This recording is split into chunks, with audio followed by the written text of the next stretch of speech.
नमस्कार, स्वागत आहे तुमचे आमच्या चॅनलमध्ये।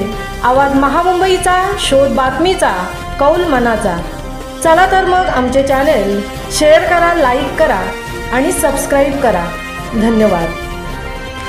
महाराष्ट्र दिनानिमित्त महिला व बालविकास मंत्री कुमारी आदितीताई तटकरे यांच्या हस्ते राष्ट्रध्वजवंदन।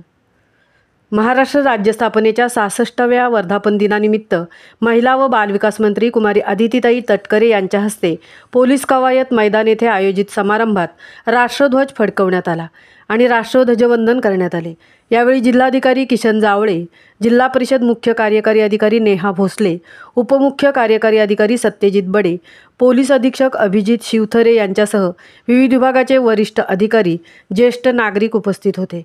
यावेळी राष्ट्रगीतानंतर पोलीस वाद्यवृंद पथकाकडून महाराष्ट्र राज्यगीत धून वादन करण्यात आली। राष्ट्रध्वजाला पोलीस संचलनाद्वारे मानवंदना देण्यात आली। संचलनाचे नेतृत्व पोलीस दल, राज्य राखीव पोलीस बल, वाहतूक शाखा, गृहरक्षक दल, गुन्हे शाखेचे श्वान पथक, पोलीस दलाचे डायल 112, पोलीस वाहन, दंगल नियंत्रण वाहन, जलद प्रतिसाद पथक, अग्निशमन दल, वैद्यकीय सेवेच्या डायल 108 सेवेतील वाहन यांनी करून संचलनात भाग घेतला। आवाज महामुंबईचा चॅनेलसाठी संजय खांबेटेंसह तृप्ती भोईर, म्हसळा।